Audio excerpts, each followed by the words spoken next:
Bonjour, bonjour. Alors, je reviens vers vous aujourd'hui par rapport donc à la vidéo, comment dire, de mes réponses aux commentaires. Moi, je lâche rien pour ceux qui veulent nous faire taire. Donc, on va analyser les commentaires, les messages que j'ai reçus donc par rapport à mon coup de gueule concernant le sujet de la conquête d'Algérie. Pourquoi je dis ça? Donc on m'a dit en gros, ouais mais pourquoi tu remues le passé, Rana Kamel Khawa, on est tous des frères, et pourquoi tu remues le passé, et ça sert à rien, et puis il faut enterrer nos morts. Ok, alors on va tester votre cohérence et on va tester votre intégrité. C'est pas moi qui remue le passé. Moi, je vous donne des faits historiques. L'histoire, c'est ce que c'est. Hein. L'histoire relate des faits passés, à la base. Donc, d'où vient mon exaspération, ma prise de parole quant à l'histoire de l'Algérie et notamment de la conquête? C'est de s'être fait encenser pendant des années, pour pas dire plus d'un quart de siècle, comment dire, avec la propagande de l'émir Abdelkader, si c'est pas plus, c'est pas un quart de siècle, un demi-siècle, si c'est pas plus même, la propagande de l'émir Abdelkader, et bien avant même, hein, à la fin 19e, on a commencé à nous encenser avec toute la propagande, on était déjà en train de l'écrire par les colons français. Pourquoi je réponds à ça? Parce que ça ne vient pas de nulle part. Donc pour revenir aujourd'hui, pour bien comprendre ce qui nous arrive aujourd'hui en Algérie, la crise identitaire, les problèmes, pourquoi on tape toujours sur les Kabyles? Pourquoi on leur donne toujours, comment dire, et vous pourrez pas être dans ce déni-là. C'est un discours latent qu'on entend depuis très longtemps, que les Kabyles ce sont des traîtres, que les Kabyles, c'est eux qui ont vendu l'émir Abdelkader. Donc je tenais à bien rééquilibrer l'histoire. Le traître, c'est l'émir Abdelkader. Il le restera jusqu'à la fin des temps. Qu'on soit bien clair. La chute, c'est comment on termine, c'est pas comment on commence. C'est surtout comment on tombe. D'accord? Et donc, vous n'avez pas arrêté de tous, enfin pas tous, mais beaucoup, de critiquer les Kabyles. Et aujourd'hui, avec la crise que nous avons en Algérie, on a toujours cette crise identitaire. Il fallait remonter donc, dans le temps pour savoir d'où vient tout ça. Et donc, les politiques ultérieures que nous avons eues en Algérie ne viennent pas de nulle part non plus. Et donc, dans l'esprit collectif, dans l'imaginaire collectif, on attribue aux Kabyles une apostasie, comme si vous serez Dieu sur terre, comme si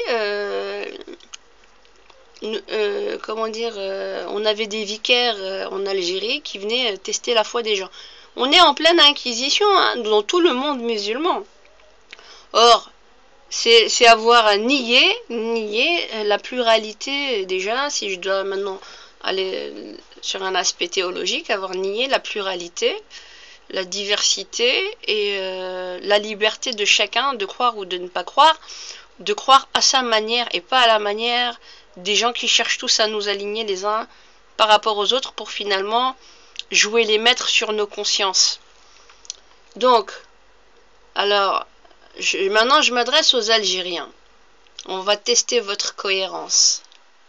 Vous êtes capable de venir nous rabâcher, je dis bien rabâcher, l'histoire du passé quant à la colonisation française. Je suis la première, hein, et j'écris pas mal sur ce que j'ai à dire par rapport à ça. Vous n'êtes pas prêt à aller de l'avant quand ça vous arrange, vous êtes capable d'aller dans le passé pour venir réclamer à la France des dédommagements de la colonisation. Je suis la première aussi à le faire, mais pas à votre manière. Une autre manière. Mais,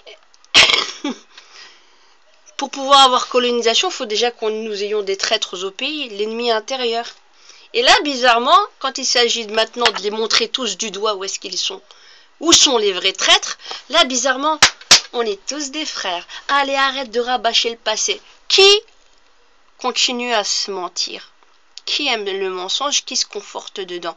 C'est pas moi qui divise. Donc, soit on est cohérent sur tout, soit on reste cohérent sur tout et on tourne la page, ok? Et on tourne vraiment la page. Et on écrit une histoire ensemble dès maintenant. L'histoire, elle s'écrit maintenant. Mais il n'y a personne que je sache de tout temps qui commence à écrire une histoire maintenant et qui ramène des arguments maintenant sans se baser sur des arguments du passé. Donc celui qui ne connaît pas son passé ne peut pas se projeter dans l'avenir, d'accord? Et c'est connu comme adage. Alors, c'est pas à moi qu'on doit reprocher de faire des rectifications quant à l'histoire qui a été biaisée, qui a été prostituée dès le début, d'accord? Et c'est vous les hypocrites, ceux qui sont dans le déni, qui peuvent demander des comptes à la France coloniale, mais qui sont pas capables de voir leur traître dans les yeux. Donc c'est pas moi qui divise. Alors, vous voyez, aujourd'hui on est dans quoi? On est dans une crise identitaire à tous les niveaux, que ce soit en France, en Belgique, en Algérie, à tous les niveaux. Donc il faut pouvoir garder, comme je dis, oui, sa culture dans toute la diversité qui existe aussi. Voilà. Et donc il faut aussi pouvoir mettre des jalons communs sans chercher la domination des uns sur les autres. Or, ce que nous voyons aujourd'hui, bon, notamment en Algérie par rapport à Farhat Mehane, on peut ne pas être d'accord avec lui, c'est une chose. Ça ne veut pas dire qu'une partie, je dis bien pour moi, une partie de ce qu'il dit n'est pas légitime. Pour moi, elle est légitime. Le reste, je diverge. Comme je dis, pour moi, je suis plus pour une Algérie fédérale. Voilà. Et carrément de le diaboliser. Moi, je suis pas une pro-Israël. Mais c'est pas parce que... comment dire, c'est beaucoup plus complexe que cela. C'est comme la guerre d'Algérie. Il y a des bons, il y a des mauvais, et on n'avait pas besoin d'être tous musulmans pour être des traîtres ou non. Et on a eu des gens, des juifs. Est-ce que vous savez, au moins, avant de venir nous parler des juifs à tout va, de tout et n'importe quoi, être contre le sionisme est une chose, être contre un juif n'a pas lieu d'être. Il y a eu des juifs résistants, Moudjahidin, qui fabriquaient les bombes pour Hasiba ben Bouali.